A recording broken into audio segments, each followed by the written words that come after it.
like to thank everyone for attending. Oh, yeah, you're right. And before we move on to the first slide of the presentation, I would also like to thank KBSP for providing us with You the can watch opportunity if you want. to present at the conference today. Yeah. But also to my colleague John, who John Duggan, who some of you might know, but he's asked me to deliver the presentation on behalf of the organisation, which is a huge honour for me. So back when people could meet and get together, we were regular participants at the yearly multi-agency safeguarding conference. We've always found the conference informative and an important learning opportunity. I had intended to deliver this presentation back in October, but due to COVID-related matters, my participation was postponed and delayed. So again, I'd like to say thank you for being so accommodating and still allowing us to have this opportunity. To elaborate on Amanda's introduction, my name is Joe Holmes and I'm the operations / general manager for Alexandra Holmes, which I've occupied for roughly 2 years. For those who don't know, Alexandra Holmes is a medium-sized residential care provider for younger adults based in the Bristol and South Gloss authority areas. So a bit about me, I've worked in the health and social care sector since 2011. I was previously a support worker and have worked alongside many individuals diagnosed as having autism spectrum conditions, learning disabilities and co-occurring mental health conditions within this time. Some of the people here I've worked with for as long as 10 years. So within that time I've formed very good relationships over a very long period of time and got to know people very well. So I feel immensely passionate about not just supporting and working with people, but most importantly for me, empowering and enabling people to move their life forwards, and helping people to transition to more positive stages in their life. I honestly believe that with the right approach, attitude and commitment, positive life-changing outcomes can be achieved for everyone, and that no one is beyond help. Not just our help, the help of all different services in society, really.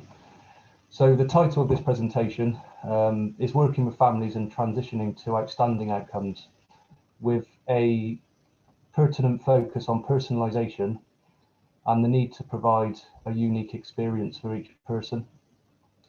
The intention of exploring transition alongside working with families is really to draw attention to the types of transition and the importance of a planned and strength-based approach with each person, but also a strength-based approach with families as well. So not just the person, but how we are actively supporting families alongside the needs of their relatives.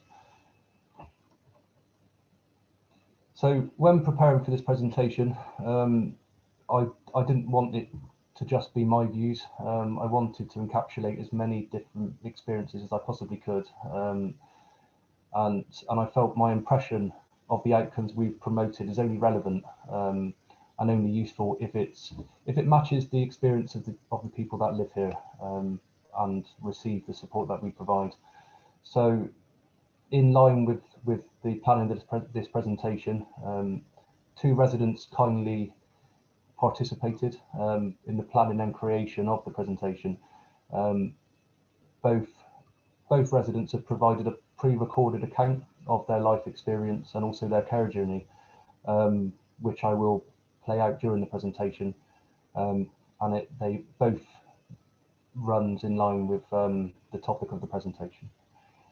So a recurrent focus of ours over many years has been on family involvement and how the contribution of families is not just facilitated, but how it's utilised, sort of when and where permitted by the person, really in accordance with their consenting capacity. The involvement of families in the production and delivery of the service we provide is vitally important, and it carries many effective benefits. So family involvement over sort of the years that I've been here has continued to promote many opportunities for us to learn, change and develop together. So that takes me on to the first slide. Just a little bit more information about me, some sort of personal information really, and why I decided to get into to work in the care sector, health and social care. And so there's a couple of photographs at the very top. They're both of a very young me, taken when I was very, very young, with a relative who has Down syndrome. So sort of from looking back, I realised that I was raised to not just accept difference, but also understand that each person is uniquely important and able to provide a valuable contribution if empowered and enabled, alongside the right approach.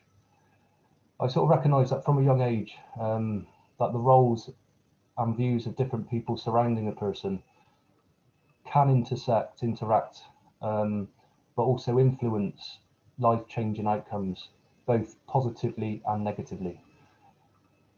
Often there can be different perspectives, and the expectations of people may not entirely match, but it's important to listen and understand the views of everyone involved, and to place the person at the very centre of the decision-making process. So my social care journey began in 2011. Sort of prior to that, I occupied very boring insurance-based roles for several years. Sort of back then, other than having a personal impression, I really had limited knowledge of social developmental disorders, intellectual disorders, and mental health conditions. But I was intrigued and wanted to know more, really. So I soon realised that the culture and identity promoted by Alexandra Holmes matched that of my own, and could possibly be the perfect platform for me to develop both personally and professionally. And on reflection, I can honestly say that it was the best decision that I've ever made, because it's given me the opportunity to not just learn, but meet some of the most amazing, uniquely, outstanding individuals, and yeah, learn from others, and it's opened my mind to different people, different personalities, and yeah, different attitudes really. So, sort of with respect of Alexandra Holmes, we are a privately run residential care provider for adults, younger adults, 18 to 65, who may have a diagnosis of autism spectrum conditions, learning disabilities, and/or co-occurring mental health conditions. We work in partnership with local mental health teams, learning disability teams, and social services, in line with agreed frameworks such as the Mental Capacity Act and the Mental Health Act. So we do support people that are under certain mental health act conditions, or under the Mental Capacity Act, etc. So Alexandra Holmes, a bit about the organisation. It was formed in 2004 by a team of people passionate to make a difference and promote changes and improvements to people's lives.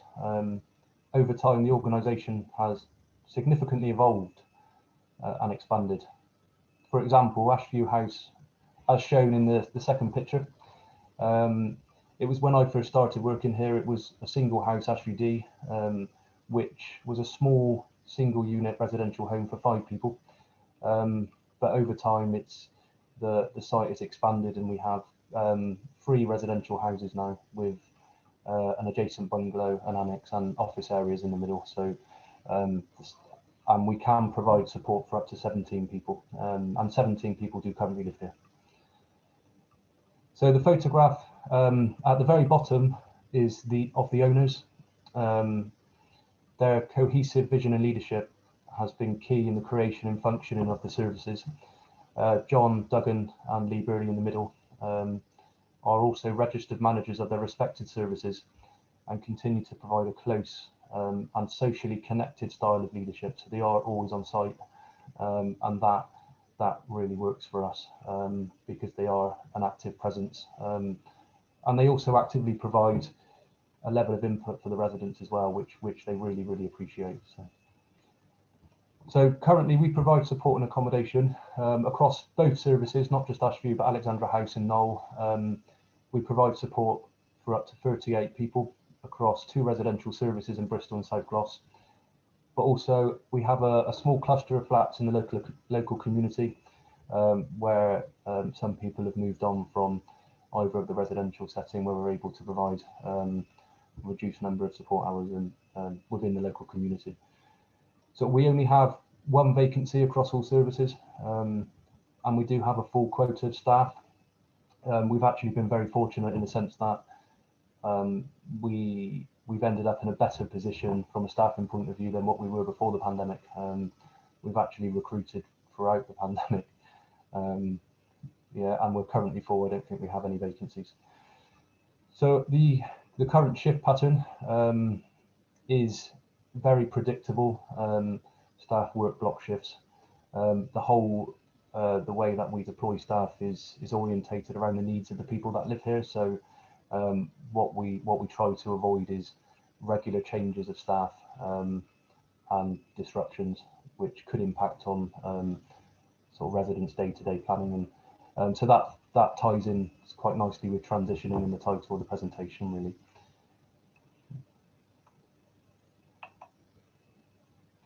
So just referring to both services are regulated by the Care Quality Commission, and therefore subject to routine inspections and monitoring.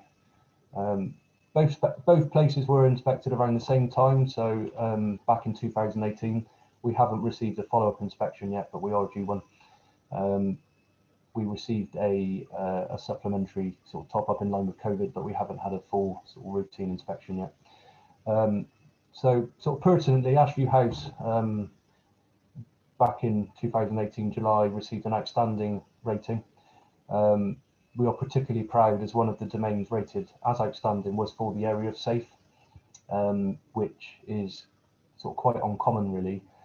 And without doubt, achieving outstanding has made staff feel extremely proud. It provided formal recognition from the top that they helped to make Ashview outstanding. Personally, I think it always holds more weight when praise comes from outside observers.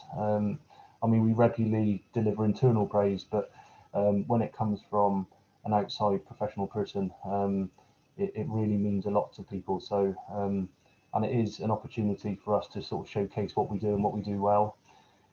We also could not sort of comprehend the small percentage of services that had achieved this award and how low this actually was. So again, this we were really, really pleased about that. So staff, when from speaking to staff about the inspection and the rating, staff have mentioned that they're extremely proud of their achievements, collective achievements, because it's not just a rating for the organisation, it's everyone's rating. Every single member of staff put the work in for that to happen, but not just staff, the residents as well. So the people that live here contributed towards that rating, and it is a rating for them. So the ratings, both ratings for Alexandra House and Ashview, have made teams even stronger. There is a real sense of togetherness and that we are really good at what we do. And I think this has, of course, made staff sort of proud and confident in their work and take more pride in what they do, really. Sort of importantly, probably the most important aspect, families have felt reassured by the ratings. Sort of for us, for people to know that their loved one is being cared for in a service that goes above and beyond is, of course, what we would all want for any service. And I think so for us, that was the most important part. Sort of as part of the inspection planning, so sort of leading up to inspections, I mean, not stuff that we just do because we're inspected, but as part of the planning process, we use multiple methods to reflect on good practice. This includes team meetings, training for managers, standardised documents for supervision, and appraisal that are role specific. So we have a different process in place, a different supervision and appraisal process in place for different tiers of staff, where sort of different levels of content is discussed against different responsibilities. Team building and individual service ethos activities are used to encourage staff to consider their day-to-day practice and how this links into organisational aim. So we're regularly reviewing what we do on a daily basis, how staff are deployed, how they're working with people. So we have a very thorough internal reviewing and check-in processes that make sure that we're on the right track, and that everything we do there is a cause and effect. But also, in line with that, we're not an isolated service in our own bubble. We continually review approaches by others to see whether they could be adapted to suit our organisation. After all, we all need to continue to learn from others, but also learn from mistakes and poor practices of others, and internally ensure that we are never complacent.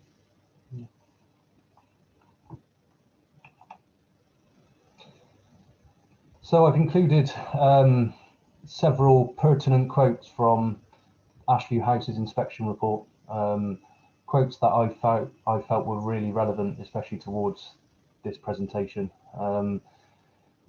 So people, relatives and staff were at the centre of Ashview House's quality check-in programme. The management team followed a wide range of systems to gain their feedback and views. Systems included regular meetings and a range of satisfaction surveys. So we gather information and feedback in various different ways. We place quality on a top footing. Processes are not considered in isolation, so it's not just about sending satisfaction surveys out and just receiving people's responses, but it's also about what we use that information for and how that information changes the way that we plan and devise people's support. So we review and examine reports and information constantly to ensure that we're aware of patterns, trends, and that we're able to identify concerns quickly. We have a systemic culture of learning through reflective practice, so we are constantly evolving. I mean, the organisation today is very different to what it was 10 years ago when I started, because it has continued to evolve, and we have continued to change in line with the times and changes in legislation, changes in processes, changes in attitudes. So, sort of another positive point is that every person who resides at either our services is invited to attend an internal review meeting every 4 months. So the review is entirely focused on the person and their identified support needs. It's also an opportunity to involve the person in the development and design of the organisation, alongside wishes and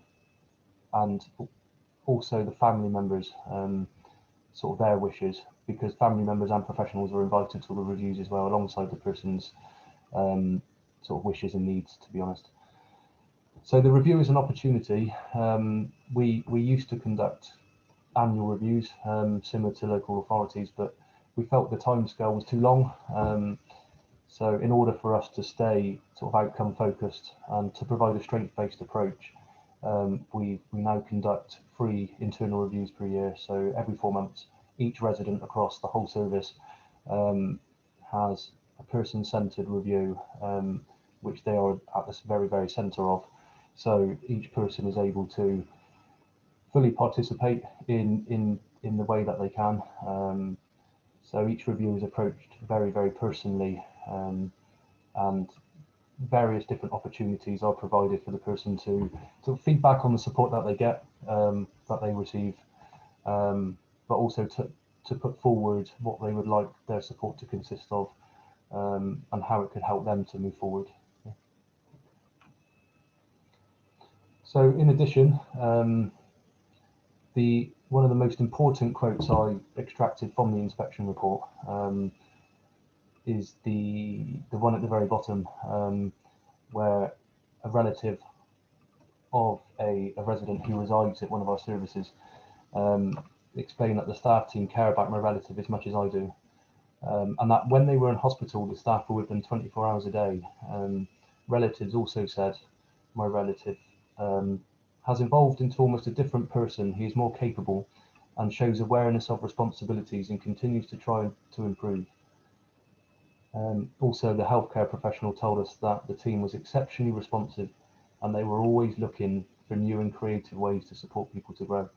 So I think it's, for us, internal processes, it's important for us to receive feedback to make sure that they are effective and that they do work, but it's very, very important for us to receive feedback from outside professionals and family members, just to make sure that we are providing the right level of care and support, and that relatives also feel sort of satisfied that we're providing the support that their relative needs, and most importantly that their relative is safe and protected.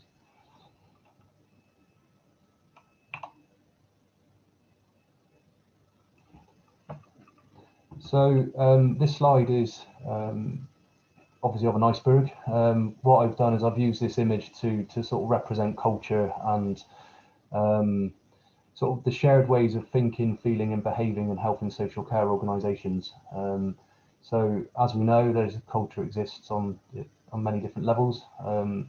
So there is a surface culture at every organisation. So the surface culture is like an iceberg. There are things that we can quite easily see and describe, but there are also many deep-rooted ideas that can only be understood by analysing values, studying organisations, and in many cases reflecting on our own core values. So the surface culture, there's the things at the very, very top. So that is our vision, strategy, shared vision, policies, procedures, structures, all things that are quite visible to the outside eye. So like when people come and visit, or stuff that they might read on our website. But it can often not be a true reflection or impression of the service, because there are sort of many things that happen and go on that people might not be aware of on a positive level. So by the end of this presentation, I hope to lower the depth of the water and make visible certain features such as the identity and values of the organisation that people did not know exists, as typically only a small proportion of how services may be viewable to the outside. So in terms of the deep culture, so sort of values, perceptions, beliefs, traditions, experiences. So how have we become to be where we are today? So what has our journey been like? Yeah, and how have we come to make some of the decisions that we have? Sort of deep below the waterline are a culture's core values. These are primarily learned ideas of what is good, right, desirable, and acceptable, as well as what is bad, wrong, undesirable, and unacceptable. So in many cases, different cultural groups share the similar core values such as honesty and respect, but these can be interpreted in different ways and very different depending on the organisation. So I'm hoping by the end of this presentation, I would have sort of lowered the water and exposed you to the stuff that we do well, and but how we've supported people during very, very difficult times.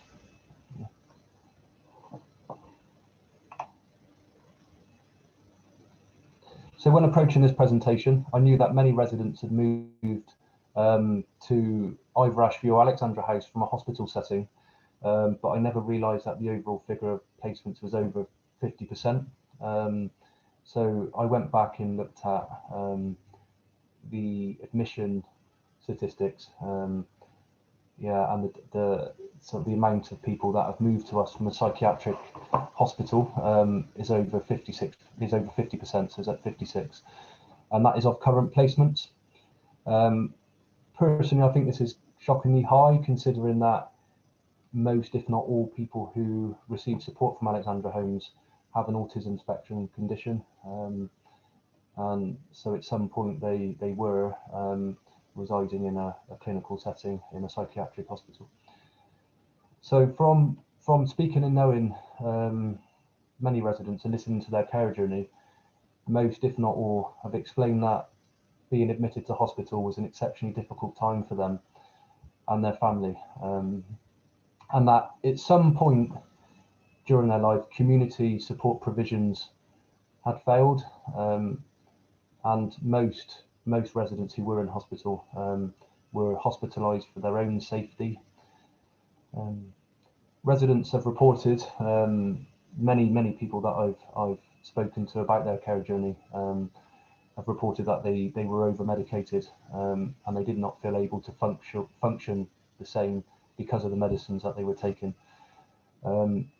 As we know, medicines can be used as a chemical restraint and to treat or manage certain behaviours. But the factors which possibly caused the distress in the first place were left untreated. So some people, most were hospitalised because of for their own safety, when actually when you divulge a bit deeper, the social support that they received was possibly inadequate, and that there was many different reasons why they became unwell or felt distressed. So as we know, clinical settings can be extremely overstimulating, chaotic, and very unsuitable for people who have autism and learning disabilities. I know, I mean, personally, I've visited many different hospital settings, and I've not many I could say would be suitable for somebody with autism. And when recounting their care journey, certain residents have reported feeling very anxious, helpless, and isolated because of the unpredictable nature of hospital settings. So, I mean, people have reported that it was noisy, the environments, the nature of the environment with no control over light levels, sudden loud noises, doors, sort of overwhelming smells and no escape opportunities. So complete change of environment for somebody who might have felt very confused and not aware of why they were admitted, why they needed to be in hospital. Sort of in addition to that, when meeting with families prior to a person's transition to either of our services, they express feeling a range of negative emotions. Family members have reported feeling helpless and anxious due to the unsuitability of past environments, but they did not know what a better solution was at that time. In the past, family members have expressed feeling let down, abandoned, and untrusting of care services based on past experiences. Also from what they've heard and read. So it's vital to approach each situation subjectively and freshly.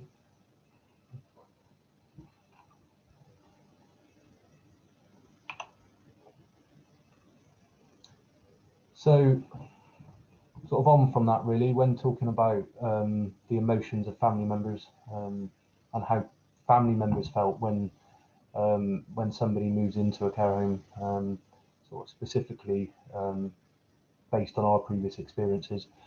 So people have reported that they find it hard to think clearly and be objective when somebody's moving into a care setting. And also it can be difficult if the decision to move in a care setting happens very quickly. For example, if the person was admitted to hospital and can't be discharged back to the family home because of various different reasons. So we've experienced this when the prior placement wasn't suitable. So somebody we met had previously lived at home but was admitted to into hospital for their own safety, but the environment was completely unsuitable. So a community placement was required very quickly. So we worked alongside the family to sort of manage their expectations, but also to provide the support that they needed at that time. So in a sense, we were providing support to sort of different parties really. Sort of family members have reported that that they have felt guilty about the situation, or feel that they've let the person down. They also may feel that they should be able to do better or cope better. So they may feel sort of difficult about the situation really. They may also worry about the new environment and how their relative will settle in, and whether the care they will receive will be good enough. I think it's a very anxiety-provoking, anxious time for people when somebody moves into a care setting, because there's many different factors to consider. So families may also experience positive feelings as well. They may be relieved that the person is getting the care that they need and that they are safe and protected.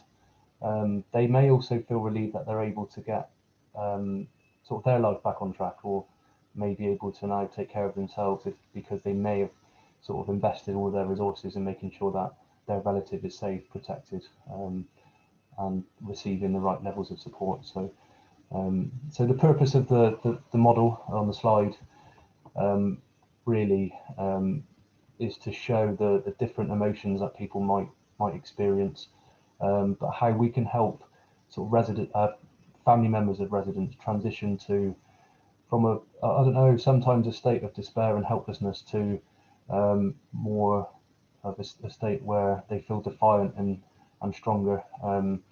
And how we do that is working together to sort of promote new strength, new perspective, and new knowledge.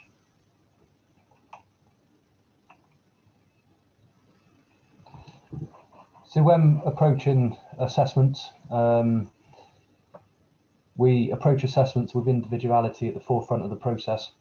The assessment process is not just about extracting information, it's an opportunity to listen, learn and acknowledge that the person's unique needs, wishes and preferences are all very different. It's also about weighing up the priorities of involved people early, but ensuring that the main priority remains the person. So it's about listening to the priorities and expectations of different people, but making sure that the person remains centered to the process. Sort of involve relevant people, family members and friends in the decision-making process, and understand the crucial role that family members can have on the attainment of positive outcomes. Also working in partnership with families, balancing out different perspectives and providing clear and relevant information to understand the severity of the change and provide genuine empathy. After all, we have a duty to provide support to relatives too. Sort of as I explained in the previous slide, residents may experience a variety of emotions and need support to come to terms with the change.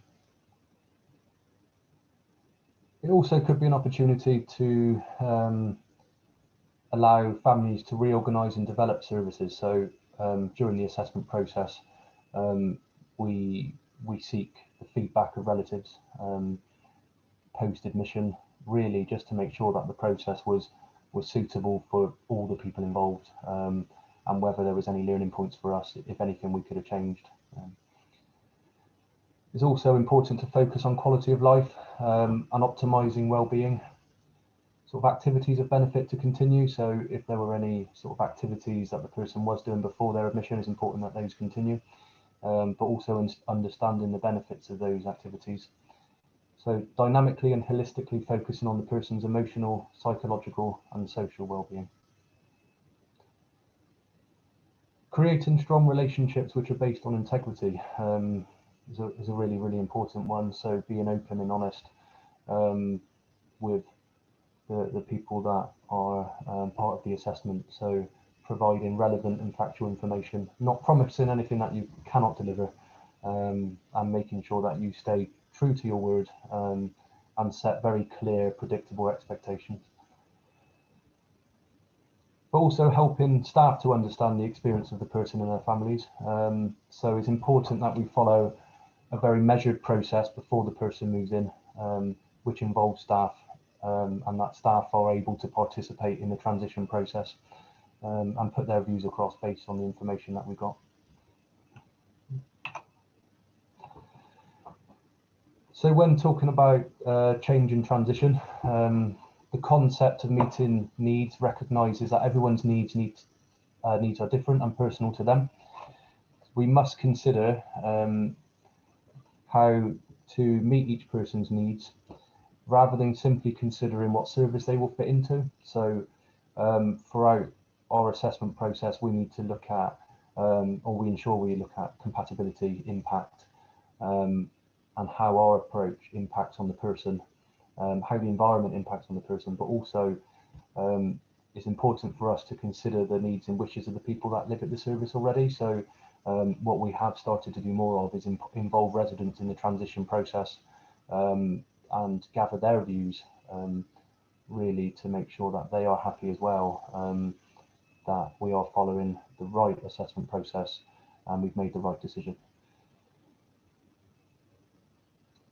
So the importance of preventing or delaying the development of needs for care and support and and the importance of reducing needs that already exist. So it's about make sure that the assessment is proportionate, that we've approached the transition in the most suitable way for the person, and that we've considered all different possibilities, and that we have a full awareness of their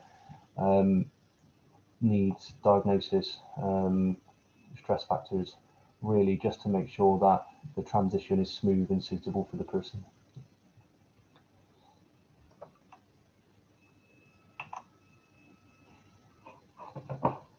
So transition and how we can make that personal sort of transition.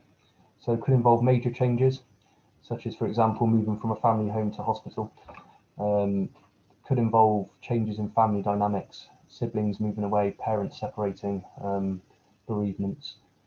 Smaller changes, for example, approaching changes and adjustments to daily functional routines. Daily transitions, for example, moving from one activity to another, one place to another. What we have experienced is how we approach transition can have a significant impact on the person, and often transition is defined as quite a big change. However, the people that reside at Alexandra House and Ashview House, they may find smaller transitions difficult, so it's how we plan for that. Throughout our assessment process, we follow a very, very bespoke plan for each person. There's not a one rule approach for everyone. Some people need to visit more than others. What works generally for the people that we are assessing is a very measured process. So they might visit for a few hours before that leads up to sort of a lengthier visit and then an overnight visit. That soft, sensitive transition helps the people that we work with to cope with their anxieties, and it also maintains familiarity and predictability. Also, full involvement of people and their families in multi-agency transition planning. So how we involve people and their families, but also how we involve professionals, and how we facilitate their involvement in the service that we provide. Sort of relevant and necessary information given to families as people approach transition, but also collecting information from families. So what has worked in the past, what hasn't worked, or what could we do differently to make sure that the outcome is the best possible one for the person. Autism and relevant transition training. It's important that when somebody is transitioning to a new service, that there is an allocated person who can, a support worker or a member of staff who can support the person through the transition. Somebody that they formed a positive relationship with, somebody that they trust, and really to provide a sense of familiarity that typically makes the process easier. Also make sure the language used is clear, keep things short and simple, to provide instructions in small steps and in the correct action sequence, and also to use positive language and provide information in a person-centered way. So we provide information using various different methods. We use sort of written information, visual information. We've started to use a lot more technological methods. So especially in line with COVID, we've used provided easy read documentation, signage, just to make sure that people have got the best possible understanding. But also to be aware of the person's sensory needs and factors within the new environment. So not just considering the person in isolation, but considering the wider environment and the changes to the environment. So if somebody was moving from the family home into a residential care setting, is about sort of considering the other people that live there already, and how the environment could impact on their presentation, and how it is suitable for that person, really.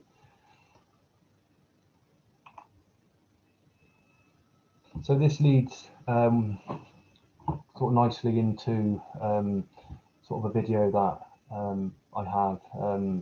As I explained at the very beginning, 2 residents contributed in the preparation of this presentation.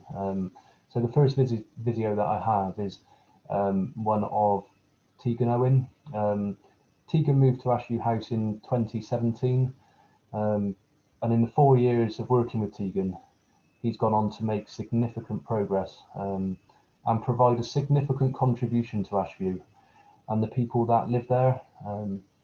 Tegan was recently involved in a new residence transition, which is something that like I explained, something that we've started to do a bit more of, really, to give residents that increased sense of ownership, and it is about working together and co-producing outcomes. So after all, somebody new is moving into their home, so it's important that they have a say and that they are able to contribute towards that decision.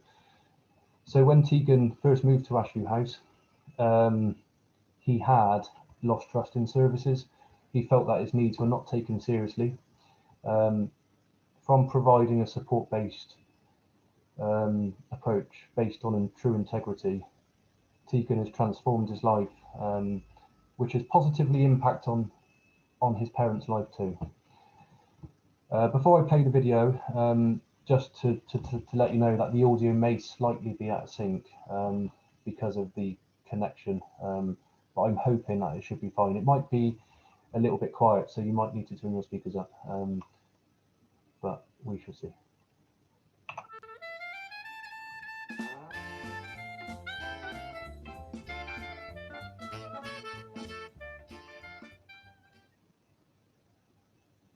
Hi, my name's Tegan, and I have been at Ashview House now for 4 years.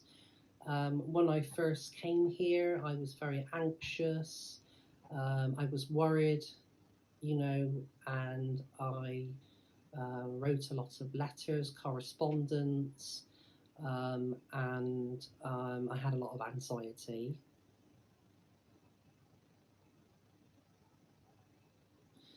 My mum and dad came to visit Ashview about 4 years ago to see if it was the right place for me. And they then told me, they said that it looks really, really good care home, which it is. It's an amazing place. And I came to visit about 4 years ago with my mum and dad. The staff were really helpful. They were really respected because I was respecting of my anxiety and how I was feeling.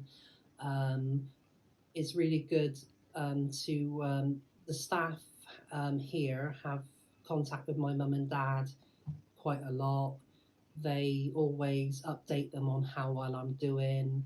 Mum and dad have always happy that the staff are always informing them of things, and also I have my internal reviews every 4 months, and my mum and dad come to that as well, and they have been really happy about the progress that I've made here.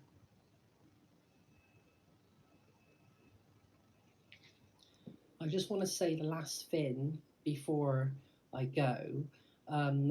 One of the things I want to say, when I first started, my anxiety was very high. I was very anxious. I wrote lots of correspondence. I needed a lot more support.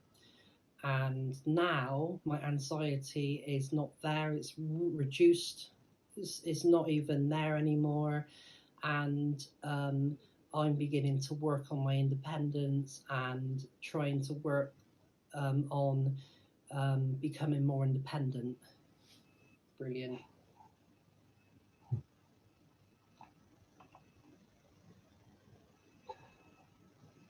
So that is Tegan's account of his journey so far, really, and I think that it sort of demonstrates how we've worked in partnership with him, but also how we've supported him to sort of make a valuable contribution, not to other people's lives as well as his own, really. So I've included a few sort of points here to focus on. So people should be considered in the context of their families and support networks, but also how we help to improve the lives of families by enable them to continue to have a life of their own. There's also been occurrences where families have identified changes in a person's presentation earlier than we have. For example, subtle changes in the person's presentation, telephone contact, face-to-face contact, their appearance. The lifelong knowledge of families can be crucial for knowing the most effective way to support somebody. So prior to COVID, we did facilitate a peer support group for families. This provided an opportunity for people to share their personal experiences and provide emotional comfort and moral support.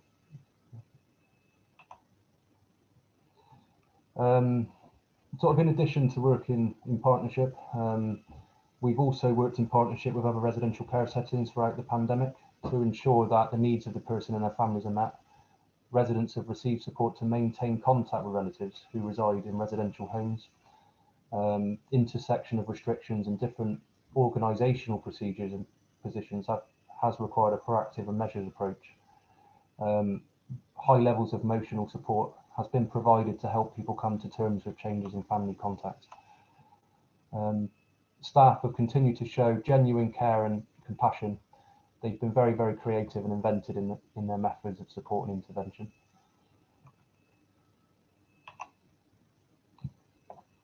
So cause and effect.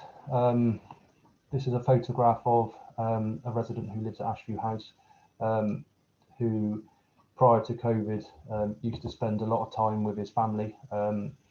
However, his brother received a letter stating that he needed to shield and isolate. So this impacted quite a lot on Andrew, because it disrupted his routine, but it also caused him a lot of worry. So we looked at how staff were very, very creative and looked at ideas around how we could sort of support Andrew to cope with the restrictions, and also readapt to a new way of living, but also to continue to allow him to contribute and participate towards something. So as you can see, he was supported to make or bake some cookies and take them to his brother during the lockdown. Yeah.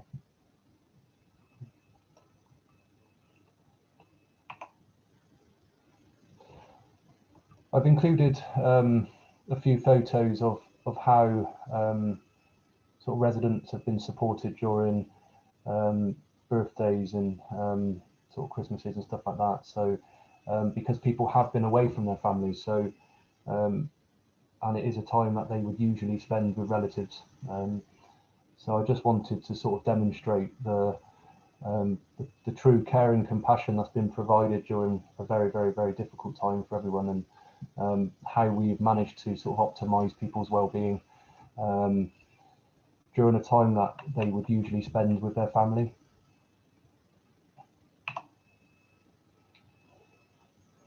So in terms of utilising technology, so prior to COVID, it wasn't something that we actively did other than using it for clerical stuff and report writing.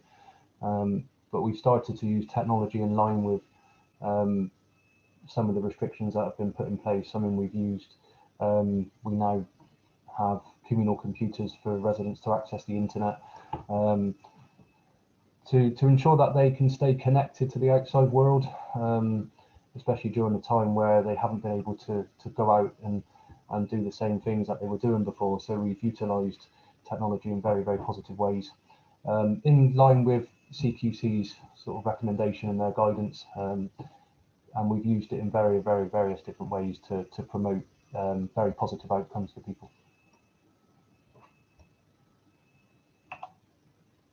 So one of the main sort of improvements is virtual visits. So we have iPads and computers available to provide opportunities for remote meetings.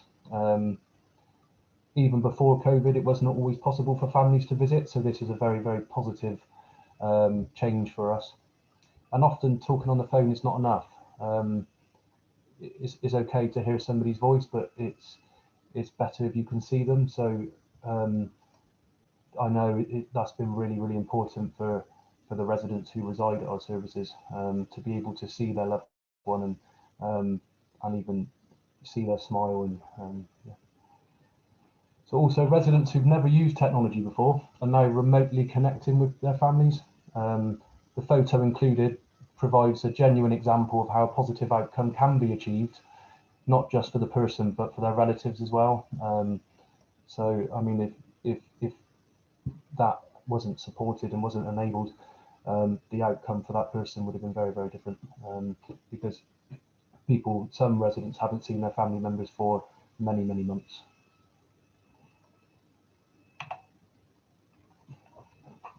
So I included some extracts, so how we gather sort of feedback from involved family members, but also professionals.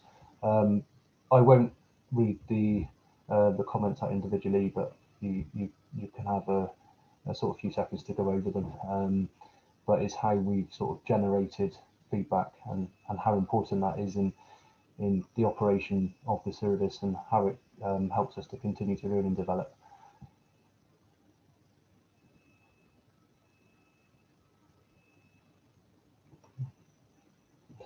But what you can do is, if we are on carehome.co.uk, so if you do have sort of spare time and you wish to sort of read into the reviews further, then you can do that. Carehome.co.uk is an impartial third-party company who manage feedback and reviews, so it is held by a third party, so we don't have any sort of influence over what is on there. So yeah.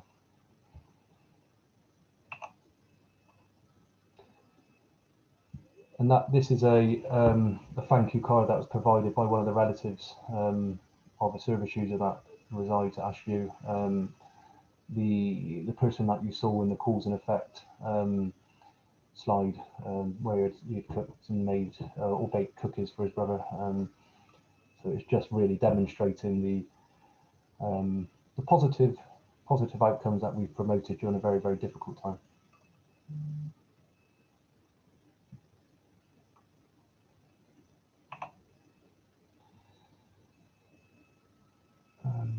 So how we've optimised wellbeing, we've co-produced wellbeing plans with each person. Sort of wellbeing cannot be achieved simply through crisis management. It must include a focus on delaying and preventing care and support needs. We look at wellbeing holistically and dynamically. Plans are co-produced with and delivered with each person. So each person participates in the creation of their support plan, and also has sort of control over how their support is designed and delivered. But also working in partnership with people to help people achieve and share their knowledge and skills with others. So it's not just about residents learning from staff, it's about staff learning from residents. So people learning together to make sure that that the experience of each person is very, very positive, but also putting residents putting them in a position where they can make changes to our services and actually influence significant change.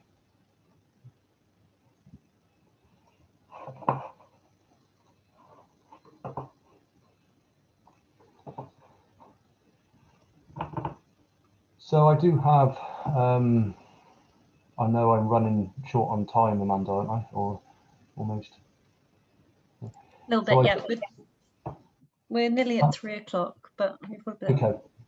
Yeah, so finally, I do have a final video to show of a person who's resided at Ashview for sort of many years, and he provides a true account of his care experience and his life journey, and he provides sort of a personal account of how he has been supported to transition from one stage in his life to a more positive, productive, and socially connected phase of his life. And and how he's been supported to contribute to society and make a real difference.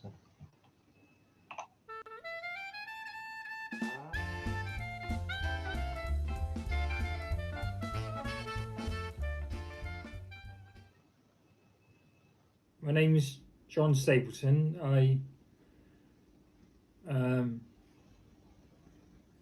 I've been living in Richard Alexandra Holmes, now at Ashview House, since 2006, 14 years altogether. I used to live in Swindon near enough all my life, and in 1998 my mum sadly passed away, and I ended up living on my own.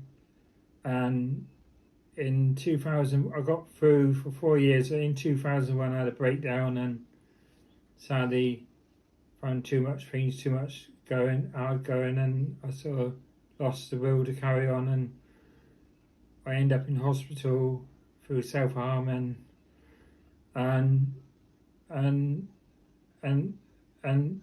2006 I was offered a place in Bristol, and I had an interview in the hospital where I lived in Swindon, and I accepted it, and it's worked out really well ever since. I was very nervous because I've never moved out of Swindon, and I was worried about leaving my family behind and losing my friends. But as it's worked out, I've kept my friends in Swindon, but I've gained a lot of new friends at Alexandra House and also Ashview House and throughout Bristol. And I still see my family. I speak to them on the phone, and they come up and see me. And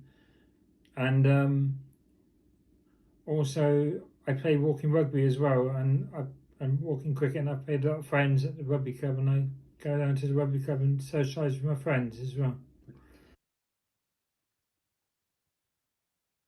The managers and the company and support workers at the company have maintained contact with my family, and they invite me up to social events, and also I have meetings like a review meeting, and my brother and my dad have come up regular for that.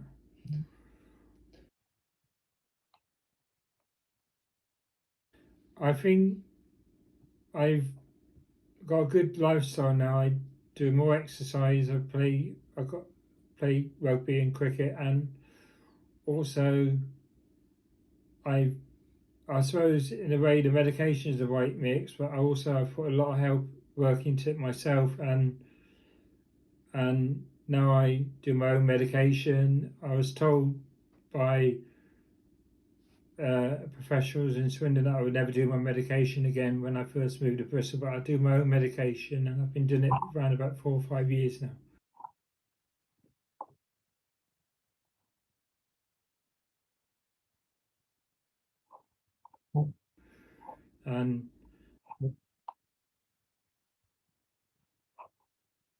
And it's and good people around here and good friends has helped me move on.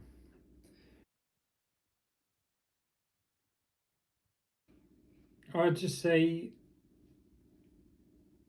talk to your care coordinator or the people in charge of your care, and if they arrange a visit from the people where you might be moving to, give them a chance, see them, talk to them, have a visit. Of course, that's what I did, and it worked out well. So you might love it, and you gain confidence, because as I said, I was nervous before I moved, but I feel full of confidence now.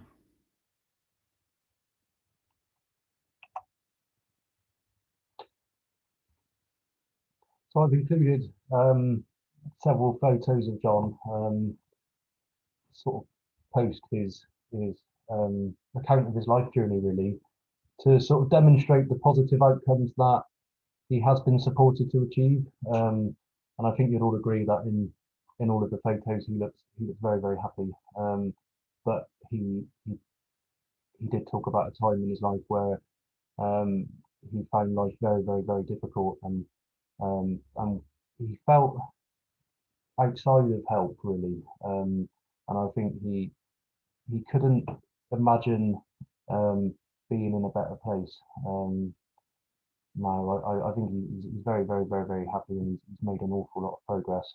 But progress that he needs to take credit for, because over the years that I've known him, he's continued to cooperate. He's continued to put the work in, and yeah, and achieve the outcomes that he's wanted to achieve. But with the right support around him, I think what the support of Ashview is active as that framework and scaffolding to keep him upright and stable, and make him to try and help him to be as happy and sort of able as he can be, really.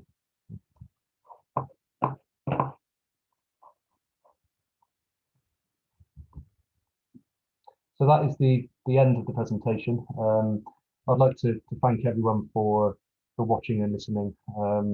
There was slightly a little bit more content that I wanted to cover, but I sort of ran out of time. So, but I'm hoping that the topics that I did cover were sort of useful and relevant, and sort of helped people to sort of reflect really on how a certain approach can promote a positive outcome, and really I'm hoping that I've demonstrated how that has worked for us.